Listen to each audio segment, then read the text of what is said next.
Salut les surfeurs de la vie. Dans cet épisode de That Wavy Life, je converse avec Mildred Vounet, une thérapeute aux multiples facettes et multiples outils. Elle nous dit qu'elle s'est autoproclamée artisan du vivant et on comprend pourquoi. C'est une praticienne passionnée qui œuvre avec une grande créativité. Elle nous partage ici son sentiment sur la recherche du bien-être, l'écoute de notre corps et les nouvelles approches thérapeutiques. Nous abordons également la notion de être en paix, qui n'est pas toujours celle que l'on croit, car d'après elle, le chaos fait partie de la paix. Elle nous fait aussi le plaisir de parler du stage qu'elle a co-créé avec Benoît Thariot sur l'enfant intérieur, ton seul guide. Entre écoute des besoins, retour à soi, acceptation de soi et alignement. Vous pensiez savoir ce qu'est un thérapeute ? Eh bien cet épisode va vous donner matière à revoir votre pensée.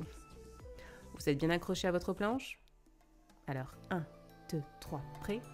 Surfez. Bonjour Mildred. Bonjour Natacha. Alors Mildred, aujourd'hui cette petite interview dans un lieu hyper spécial parce que c'est la forêt sacrée. Bon, j'en parlerai, je pense, dans une autre interview. Mais ouais, c'est un lieu hyper spécial et je suis contente de faire cette interview avec toi, ici, sur le rocher de Pocahontas. Moi aussi. Et voilà, je tenais à t'interviewer parce que comment tu décrirais déjà ce que tu fais ? J'allais dire t'es thérapeute, mais Oui, ouais, voilà, hein, c'est compliqué déjà, on est dans les étiquettes de suite. Ouais, mais ce qui est bien, c'est que grâce, entre autres, à la forêt sacrée, qui est un lieu important pour moi, donc une des oasis de Pierre-Rabhi, et surtout on est chez Gwenaëlle et Hélène, c'est important pour moi de le dire, même si tu vas en faire autre chose après. Oui, tu as raison. Un endroit magique et très sacré dans le sens basique, dans le sens où tout est essentiel. La terre, le ciel et ce qu'on mange et ce qu'on respire. Mais ouais, alors thérapeute, donc grâce à Hélène qui l'a bien rappelé, ramener les gens à la terre. Donc ça me plaît un peu mieux. Voilà. C'était une belle définition, ouais. Ça, enfin, ouais. Mais, une belle signification. Voilà, je comprends que oui, il y a tellement de choses qui se font maintenant. En tout cas, moi, si on part du début, j'ai toujours été intéressée par l'autre, les autres. Ouais. Et puis après je me suis formée, j'ai fait une école de médecine chinoise, donc thérapeute en médecine chinoise, donc vraiment avec acupuncture, prescription de plantes chinoises, pharmacopée donc, et massage tuina que je pratique très peu, hein, donc c'est pas l'essentiel. Et ça fait plus de 12 ans que je fais ça, donc du coup évidemment ça évolue comme tout métier, celui-là peut-être parfois encore plus parce qu'on est avec de l'humain en face. Donc aujourd'hui je propose plusieurs choses, mais en fait c'est difficile pour moi d'en parler. Ce que je retiendrai, c'est l'accompagner l'autre en résonance, dans sa vérité, tu vois, dans ce qui résonne le jour même avec lui et essayer d'être dans le juste pour lui, tu vois, pas dans le juste avec... Parce que moi, comme thérapeute, je reste un filtre aussi. J'interagis avec mes filtres, avec mon savoir. Oui. Cela dit, si l'autre vient me voir, c'est aussi que ça lui va, quoi. Avec ton savoir-faire et savoir-être. Hein. Ouais, ou connaissance, comme voilà. on pourrait le dire. Parce qu'on est tous des êtres humains, et finalement, et même si tu as cette position d'accompagnant et d'aidant et tout ça, tu restes un être humain avec tes filtres, comme tu dis. Carrément. C'est bien. Ouais. Et puis c'est pareil, quoi. C'est, tu commences ça, tu te dis, ouais, je vais soigner avec l'acupuncture telle et telle chose. C'est très, très carré. La médecine chinoise, comme on nous l'apprend ici. Mais après, en fait, moi, ce que j'ai toujours dit et ce que je dis sur même la page pro que j'ai, la meilleure école, c'est l'interaction tous les jours avec tous ces gens qui viennent te voir, leur connaissance, leur vécu.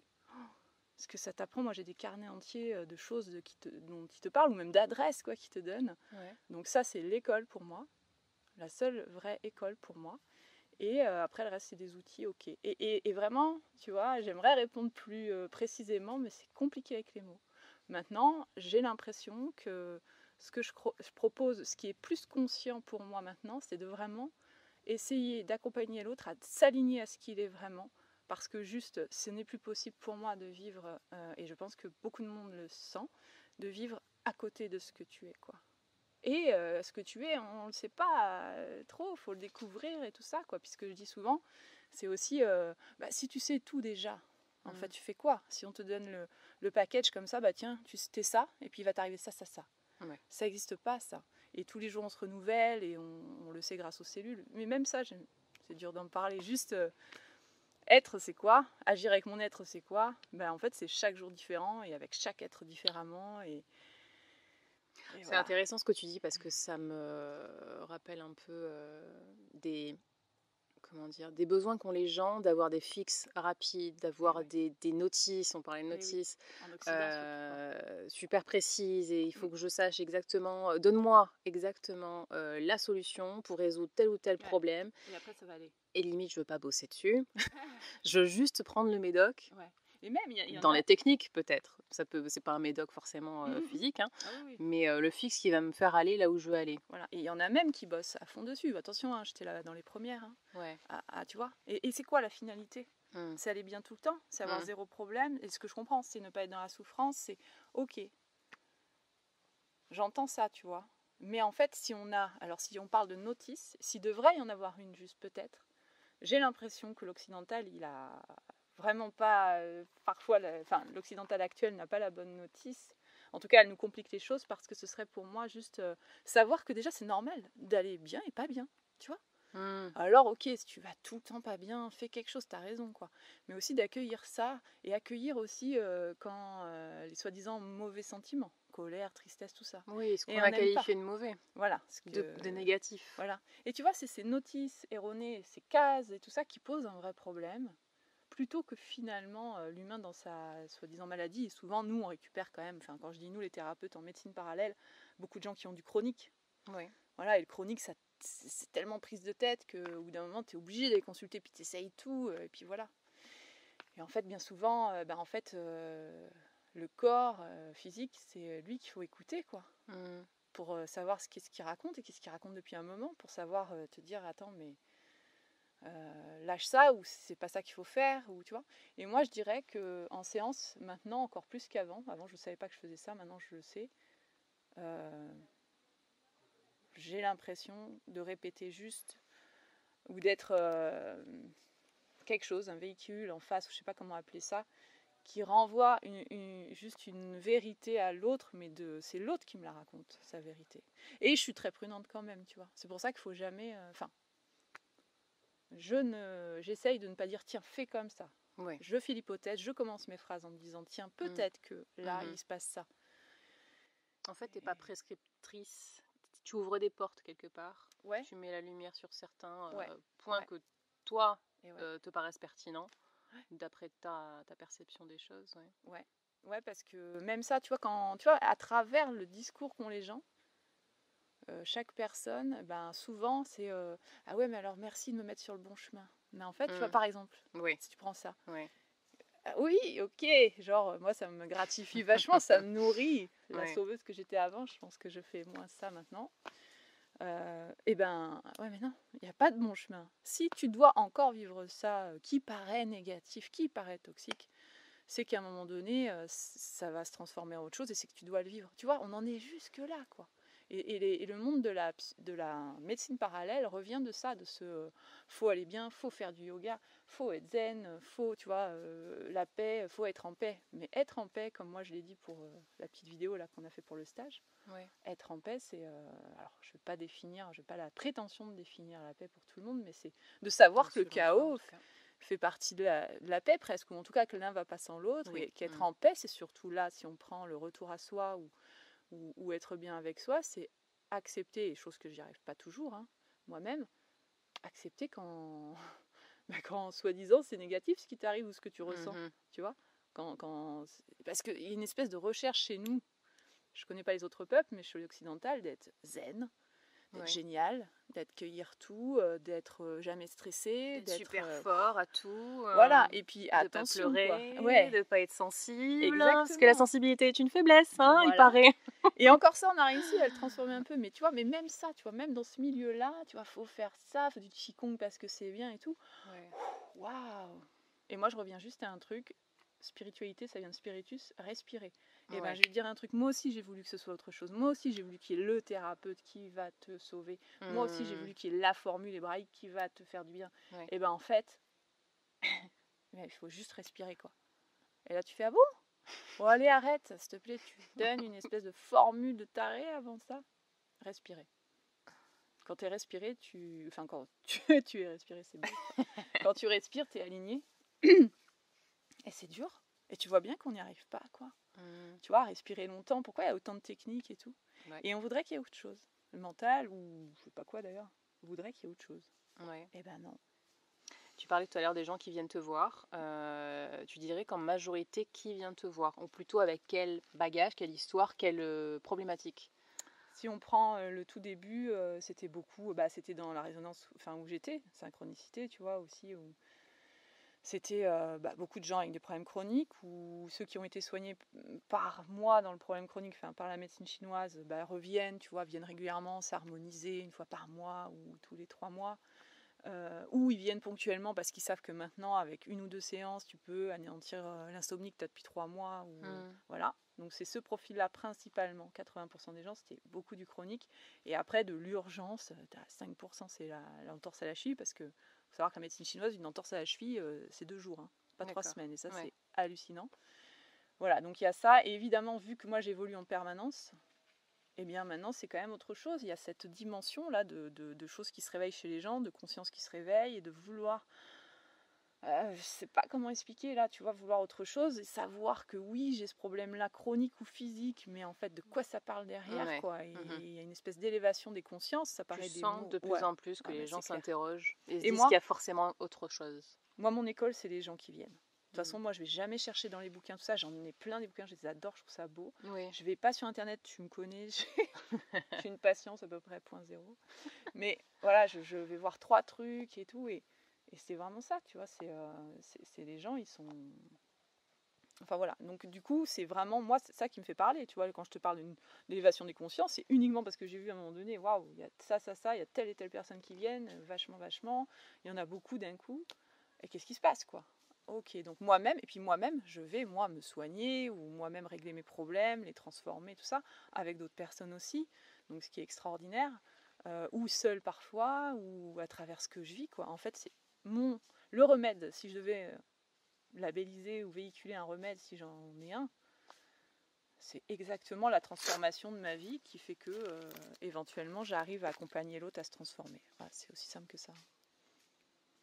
Et c'est ce qui a toujours été depuis l'aube des temps, en fait, dans l'alchimie notamment. Et donc tout ce que tu perçois en clientèle, c'est ça qui t'amène, je suppose, à créer les thématiques de tes stages? Ouais. Enfin, c'est les deux. Il y a ça, et puis mais c'est vraiment. Ou alors en fait, c'est toi aussi, du coup, c'est tes problématiques à toi qui ressortent, et tu vois, tu dis, moi j'ai ça à régler, je suis sûre que ça peut aider de toute façon les autres. Alors ça se réfléchit pas comme ça, mais vu qu'on fait une interview, c'est clair que tu es obligé de passer par ces explications. Mais moi, ça m'évoque, en fait, c'est intéressant ces questions, parce que ça m'évoque... j'ai perdu le fil, ça m'évoque justement ce truc de... qu'en fait, tu vois, ce que tu dis là, c'est clairement, ça répond à est-ce que je crée ma réalité? Oui. Vu que moi-même je crée ma réalité, en fait, finalement, le stage où les patients ou les clients qui viennent, finalement, c'est qui est venu en premier, tu sais même plus, quoi. Tu vois, même ça m'a été jusqu'à... Tu crées des stages, en fait, moi j'ai déjà eu des gens inscrits, le stage n'est même pas créé, quoi. Ou alors là, il y en a un qui est créé, par exemple. Et alors il y en a 6 en suspens qui sont inscrits. Mais on sait même pas, quoi. On est 2 là sur le stage, mais on sait même pas. Tu vois, et ça me fait vraiment penser à ça. C'est-à-dire que c'est plus un truc réfléchi, ça n'a jamais été finalement. Après, si je reste plus basique, effectivement, les premiers stages que j'ai fait il y a longtemps, d'un coup, je brûlais beaucoup d'encens sur charbon, et puis il y a eu beaucoup de demandes de patientes que je connaissais, de clientes qui m'ont demandé, mais comment on fait tout ça? Donc hop, à la journée, tu fais un stage là-dessus, sur l'initiation à l'encens sur charbon. D'accord. Voilà. Donc il y a tous les cas de figure quand même. Et puis parfois, j'ai l'impression, c'est assez prouvé quand même, on est guidé, quoi. À un moment donné, je suis guidée à dire, ok, on fait comme ça, et ça, il va se passer ça. Et effectivement, quoi. D'accord. Et ta dernière révélation guidance t'a amené à celui avec Benoît? Ouais. Ah, ouais, j'en ai eu 3 d'un coup, là, tu vois. Donc, ça, c'est le deuxième. Donc, j'ai appelé ça les journées hors normes. La première a été en Aubrac sur le massage toucher conscient. Ouais. Et là, c'est le deuxième, donc avec Benoît Thariot, qui est kinésiologue et accompagnateur accompagnateur avec le verbe créateur. Bon, c'est pareil, hein, on met des mots sur des choses, mais c'est surtout une grande présence pendant ces séances et une grande présence tout court, cette personne. Je mettrai les liens de vos pages Facebook, parce que là, comme ça, à la volée, ça ne parle pas à grand monde, je pense. Ou alors ça évoque quelque chose, mais si les gens veulent aller voir voilà, vous contactez, je mettrai les liens. Ouais, c'est gentil en tout cas. Et donc là, ça s'appelle l'enfant intérieur, ton seul guide. Donc on va aller déblayer un peu, c'est sur 2 jours, 28 et 29 septembre. Donc du coup dans un gîte, le hameau des Liesses. Et voilà, donc ça va être sur... évidemment, on va passer par les 5 blessures de Lise Bourbeau, inspirées par Lise Bourbeau. On va aller déblayer ça. Premier jour, on est un peu dans le... Voilà. On déblaye, c'est pas forcément confortable. Et deuxième jour, on s'aligne. Tu vois, on l'a articulé comme ça un peu. Et puis, ça en passe par contacter justement les blessures, l'inconfort, voir les mécanismes des masques quand on interagit avec nos blessures. L'ego qui est là aussi beaucoup, dont on a besoin. Et puis, après, on va pas les guérir les blessures. Hein. On va aller voir tout ça et on va justement écouter l'enfant intérieur. Donc, c'est un retour à soi. Écouter les vrais besoins, écouter l'émotion derrière sans s'identifier à. Et puis voilà, donc s'aligner pour s'accepter en fait. Quand il y a justement les blessures, là, c'est toujours plus facile quand on va bien de s'accepter, tu vois. Quand on est zen et qu'on sort du stage de yoga. Et encore qu'un stage de yoga peut te rendre pas zen. Mais tu vois, tout accueillir, c'est ça. Voilà.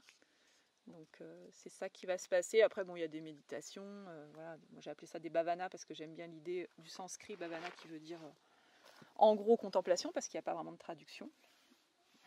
Si on devait vraiment traduire bhavana, c'est en devenir. Voilà. Parce que pour les hindous, un champ ou une terre, on peut toujours en devenir une meilleure terre. Ouais. Donc voilà. Mais concrètement, ça ressemble à une méditation pour s'aligner. Tu vois, on va s'enraciner, s'ancrer, s'aligner, se connecter, ouvrir aussi le cœur et se connecter. C'est beaucoup basé là-dessus avec des thématiques à chaque fois. Et puis on va jouer justement avec les blessures. Et puis après, le deuxième. Jouer avec les blessures. Ouais, on est des enfants, enfants intérieurs. Et puis le deuxième jour, je dévoile pas tout. Voilà. Faut nous appeler pour ça. D'accord. J'aimerais bien qu'on aborde une autre fois le thème de la méditation. Ouais. Parce que ça, c'est un sujet sur lequel je sais qu'il y a beaucoup de personnes qui, j'allais dire le mot en anglais, struggle, qui galèrent, on va dire, qui se débattent avec ce sujet parce que c'est pas forcément aisé, facile et compréhensible pour tout le monde. Et je pense que tu as une approche qui pourrait être assez intéressante pour démystifier un peu tout ça. Ah bah carrément, c'est toujours pareil, c'est l'histoire de vie. C'est que ce que tu as décrit là, se débattre, comprendre, machin, c'était moi. Ouais. Oui, ça peut être moi. Mais tu sais, les cordonniers, je pense qu'il faudrait voir cette expression d'où elle vient, j'adore. Cordonnier et moi bien chaussé, ouais. C'est justement pour ça. Et démystifier aussi. Après, voilà, méditer, ça vient de méditare qui veut dire réfléchir. Donc ce mot-là me résonne plus, mais oui, voilà, c'est pour ça que je pense que tu aurais une approche intéressante mais surtout pour aborder ça. Quoi. Ouais. En fait, tu le fais en disant, putain, je vais pas y arriver, quoi. Pardon. 3 petits points. Mince, je vais parce pas que y ça arriver. sera pour une autre fois. Oui, pardon. Mais oui, pour en revenir à comment recontacter l'enfant intérieur, tu parlais d'alignement. Qu'est-ce que ça veut dire en fait, l'alignement ? Alors l'alignement, ça veut dire... Alors il y a cette idée de rectitude, de colonne vertébrale. Être aligné, c'est très asiatique aussi. On l'entend beaucoup dans cette culture alors qu'elle est partout. Après, si tu prends une image, c'est être connecté terre-ciel. Mais terre, parce que souvent on dit connecté ciel. Ok, mais terre finalement, parfois, on est vachement moins connecté à la terre, quoi. Ouais. Et l'un va pas sans l'autre. C'est là où il y a le problème. Si t'es trop terre, trop ciel, c'est pas bon. Donc déjà, il y a cette idée de verticalité de l'humain entre le ciel et la terre d'un point de vue basique. Après, si on pousse le raisonnement dans un aspect plus spirituel, c'est d'être connecté pour recevoir des infos, ok, terre-ciel, voilà. Mais alors être aligné, c'est être un peu aligné, j'allais dire. Tu vois, j'allais expliquer être un peu aligné. Être aligné, c'est être totalement toi. Et totalement toi, c'est ce qu'on disait tout à l'heure, c'est pas que être jovial avec avec des beaux sourires. Alors ça peut arriver, hein. Il y a des gens, ils arrivent tellement à être eux-mêmes que finalement ils contactent une paix non-stop, donc une paix dans la vraie définition qui est une zénitude non-stop parce que plus rien ne les heurte, tu vois. Et être aligné, c'est ça, c'est savoir qui tu es, connaître tes besoins, les écouter, c'est être à l'intérieur de toi, pas à l'extérieur, ou les deux en tout cas, une belle harmonie des deux. Et donc ça en passe beaucoup par la respiration, quoi. La respiration et le silence. Et on est loin de ça. On est souvent loin de ça. Notre monde nous éloigne de ça. C'est très basique, hein, ce que je te dis. Et c'est pareil. On aimerait qu'il y ait autre chose de plus compliqué ou avec, tu sais, que ça vienne d'un autre pays avec une super explication, mais non. Et voilà. Et alors pendant ce stage, du coup, tu donnes des outils pour se reconnecter à ce silence, à cette respiration malgré le bruit ambiant quand les gens reviennent chez eux. Parce que c'est cool les stages et tu te mets dans un état particulier et tu te ressens, tu t'alignes. Mais ce qui est gênant souvent, enfin en tout cas de ce que j'ai entendu dire et de ce que j'ai pu expérimenter moi-même aussi, c'est que quand tu retournes dans ton habitat... dans ton habitat naturel entre guillemets, qui est pas si naturel parfois, ben tu as tendance à retomber un petit peu dans les anciens travers ou comme tu es dans tout ce bruit, comment tu fais pour maintenir l'alignement malgré le retour à la réalité entre guillemets? Tu vois, là, avant, je t'aurais répondu, c'est toujours pareil, on évolue, hein, je t'aurais répondu d'une manière, je vois très bien comment. Là, je vais te répondre avec 3 réponses dedans, parce que finalement... Alors, déjà, je suis complètement d'accord. Être en stage et genre, on est waouh, c'est génial et tout, puis après, tu reviens chez toi, c'est... Donc moi, déjà, j'ai toujours, en dehors des stages, dans mes séances, je suis vraiment... ma vraie appellation, c'est artisan du vivant, que je me suis octroyée, qui veut rien dire, qui veut juste se dire, je sais pas, c'est sorti un jour... C'est emmener l'autre à l'auto-guérison. Alors ça pourrait être embêtant parce que tu te dis, et moi je donne des clés quand même pour que les gens aillent mieux sans moi, quoi. Dire mince, ils vont pas venir, comment je vais faire pour payer Oui, c'est un peu aux antipodes d'un métier où tu te dis, bah, le but c'est de faire revenir le client. Et... et encore que là, tu te dis, bon, en médecine chinoise, c'est sûr qu'on nous apprend quand même, quand tu es dans une vraie école, à ce qu'il ait plus besoin de toi. Mais moi, ça a été au-delà. C'est-à-dire qu'il y a plein de trucs pour aller bien. Par contre, qu'est-ce qui fait la différence ? Les gens, ils n'y arrivent pas, quoi. Et ça, alors donc moi je vais répondre à ta question en disant déjà, moi je fais partie des gens qui t'emmènent à l'auto-guérison, il n'y a pas que moi.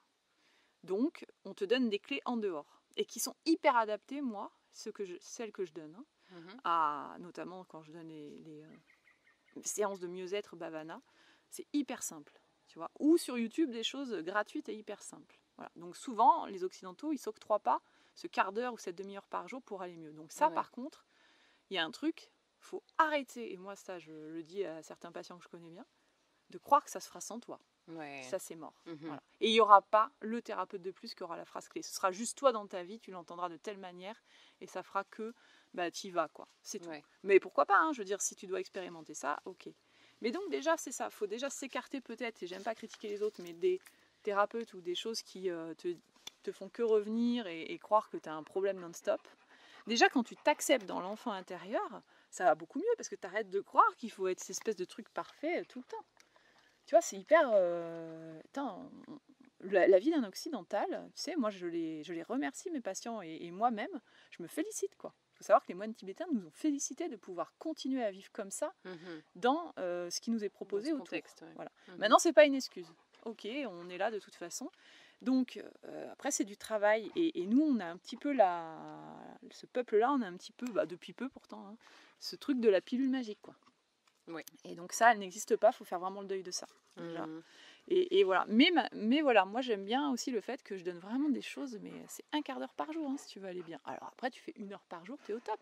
Et puis surtout, savoir que de toute façon c'est normal aussi de ne pas aller bien, surtout les femmes, on est cyclique, enfin tu vois, pas au sens péjoratif, parce que si on arrête de le subir et qu'on voit la beauté de la chose, déjà t'en fais autre chose, hein, mais voilà, déjà en fait il y a une méconnaissance de ce qui est simplement l'humain, je crois, tu vois. En fait il faudrait maintenant des thérapeutes, tu vois, tu viens de me donner une idée, je vais m'appeler maintenant thérapeute. Elle change de nom, attention. Voilà, non, mais attends, je dois changer ma plaque, alors thérapeute de l'humain, quoi, c'est tout. Qu'est-ce que c'est être humain, quoi? On veut être l'être. C'est quoi être humain? Tu vois? Vaste question, hein, ça me semble. Un autre sujet. interview sur 2 jours. Non, mais tu vois, c'est juste ça. Revenir à cette humilité-là que moi-même, j'apprends, tu vois.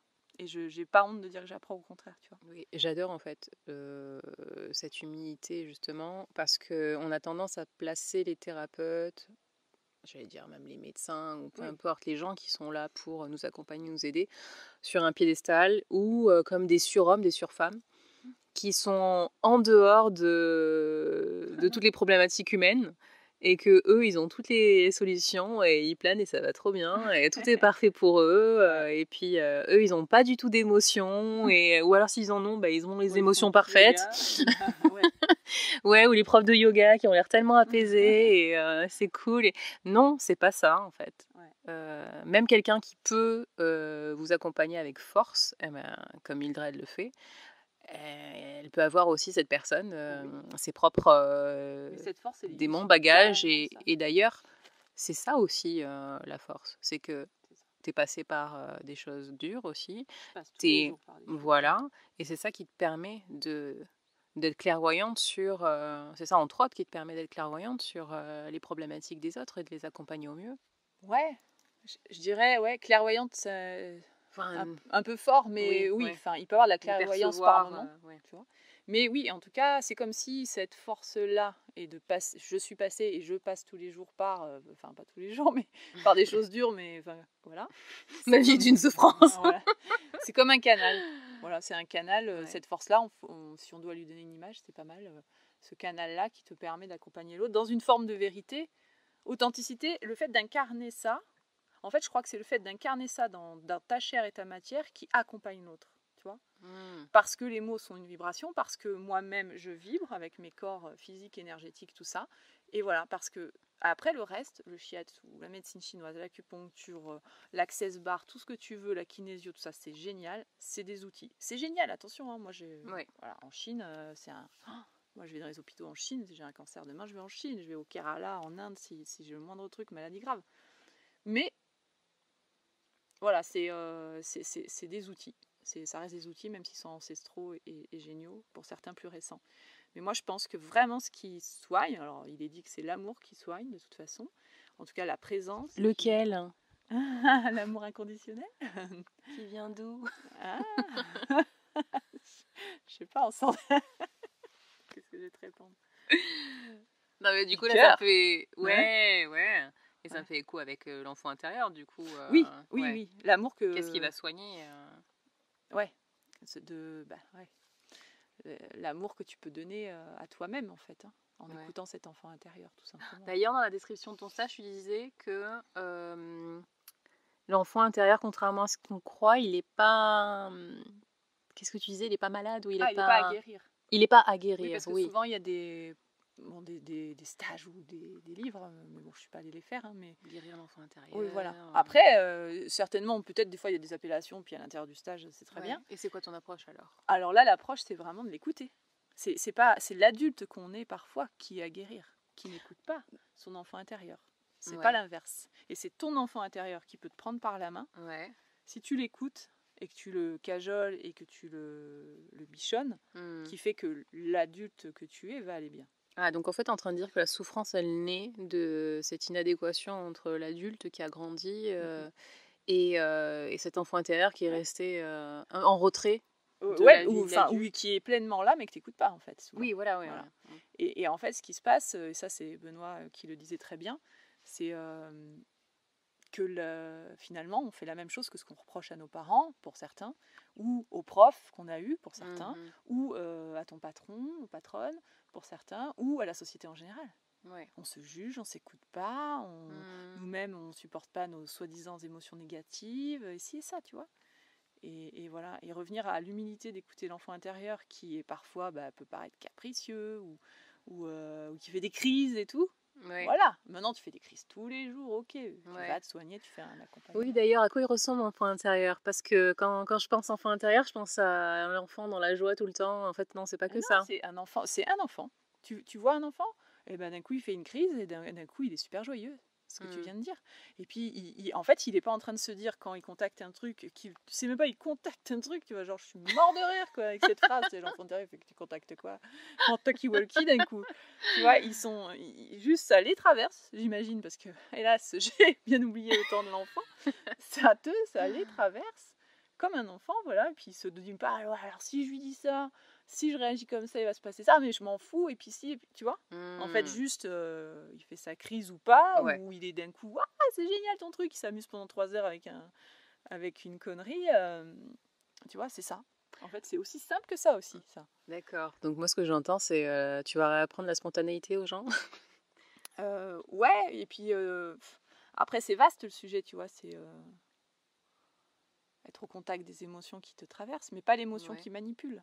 Ça, c'est Hélène qui le disait bien tout à l'heure, tu vois. Alors, ça peut être très inconscient de manipuler l'autre avec tes émotions. C'est juste écouter, quoi, sans juger ce qui te traverse. Si tu juges, tu commences à te dire, alors si je fais comme ça, et je vais pas dire ça, ou tu retiens, ou voilà. En tout cas, ça te traverse, donc faut en faire quelque chose. Quand tu dis l'émotion qui manipule, est-ce que c'est l'émotion qui part d'un endroit de victimisation, du coup? Parce que tu peux ressentir une émotion, l'écouter, mais si tu es dans une attitude de victime, tu vas chercher, du coup, peut-être à manipuler l'autre avec cette émotion. Ouais, ou même dans tous les rôles, hein, de bourreau ou autre chose. Bah, en tout cas, je veux juste te dire, parce que ça aussi c'est vaste comme sujet, tu vois, c'est l'émotion qui manipule. Alors en plus ça peut être inconscient, tu vois, mais c'est que... Ouais, c'est délicat comme sujet parce que finalement c'est à la responsabilité de l'autre aussi s'il se laisse manipuler. C'est-à-dire que je pourrais prendre l'exemple de la culpabilité. Tu vois, si tu culpabilises l'autre... Ouais, mais bon, en psychothérapie, on va t'apprendre que tu te laisses pas culpabiliser, quoi. Tu vois, donc bon... Voilà, c'est un sujet hasardeux là. D'accord. On va s'arrêter à pas l'émotion qui manipule, mais en tout cas l'enfant intérieur n'est pas là-dedans. Ouais. Ah ouais, c'est l'adulte qui va récupérer l'émotion et éventuellement, je te dis, hein, c'est conscient et inconscient ça. Oui, parce que l'enfant ressent l'émotion et elle passe. Ce qui est intéressant, c'est que c'est compliqué à définir tellement on en est loin. C'est intéressant. Tu vas dans une tribu, alors déjà, bon, c'est clair que tu peux même pas leur parler de ça parce qu'en fait, c'est même pas une notion en dehors d'eux, quoi. Mais ce serait intéressant, juste de leur dire, alors attendez les gars. En fait, ils comprendraient même pas notre conversation, même avec une, tu vois, la plupart. Je les connais pas, mais quand même. Nous, on a un challenge énorme et on en parlait tout à l'heure, même avec toi, tu vois, sur cette alchimisation de l'émotion qui est... Enfin, on revient au feu qui est relié au peuple occidental. On l'a bien oublié, quoi. Et à alchimiser ses émotions, tu vois. Voilà, enfin bon, là aussi on parle. Voilà. Mais tu vois, cet enfant intérieur... Vaste sujet, l'alchimie aussi. Ouais. Allô, Patrick Berastina. Non, mais il faut venir au stage, c'est tout. Je n'en dirai pas plus. Bon, Mildred a décidé de rester mystérieuse. Oui, puis c'est surtout en co-création avec Benoît, qui est un vrai binôme. Enfin, tout binôme est vrai, mais c'est vraiment, pour le coup, une belle alchimisation de nous deux, une symbiose et tout. Donc, tu vois, il fait partie... on est vraiment dans des vases communicants, pour le coup. Et en fait, presque, je peux pas en parler sans lui, tu vois. C'est beau, je trouve. Et je trouve ça vachement humble de pouvoir le dire. Et j'aime beaucoup travailler avec lui. Oh. On fera en sorte qu'il écoute bien ça. Ouais, tu feras une émission exprès pour lui. C'est ça, voilà. Non, mais c'est sûr qu'on va vous... Je vais revenir vous interviewer tous les deux. Merci. Bon, merci beaucoup Mildred pour avoir partagé tout ça. C'est gentil, Sacha, d'avoir pensé à moi pour ça. Ben oui. Merci d'avoir été là, de m'avoir accordé ton temps. Et merci à la forêt sacrée et au rocher de Pocahontas pour nous avoir accueillis. Ouais, c'est ça. Voilà. Un dernier mot, tu voulais exprimer autre chose? En fait, je voulais juste merci vraiment à toi, parce que tu es une sacrée belle personne. Et même quand, tu vois, j'allais dire, tu vois, on recherche que le beau, mais sacrée belle personne, ça englobe tes failles et tu vois, comme moi. Et ouais, puis merci à ce lieu, juste qui est un rêve réel. Voilà. Ouais. Cette oasis de la forêt sacrée, Saint-Martin de Boubeau. Voilà. Je mettrai aussi le lien là. Oui, on demandera à Hélène si elle est d'accord et à Gwenaël, tu vois, parce que finalement on leur a pas demandé là, mais je pense que voilà. Mais c'est merci parce que tout ça c'est l'avenir et c'est déjà là. Et puis pour moi c'est l'avenir en fait. C'est là où on doit revenir. C'est là où on doit expanser ce qui existe déjà. Ouais. La vraie façon de vivre pour moi. Cool, merci pour ces mots de la fin. À bientôt. Et merci encore à Mildred pour ce bel échange. Si ce qu'elle a évoqué vous parle, vous pouvez aller sur sa page Facebook, j'ai mis le lien dans la description de ce podcast. Et si vous avez aimé cet épisode, alors prenez s'il vous plaît 1 minute pour écrire un commentaire pour que le podcast soit bien positionné sur iTunes et Spotify et autres plateformes et pour que d'autres personnes puissent le découvrir facilement et pour qu'elles puissent en profiter tout comme vous.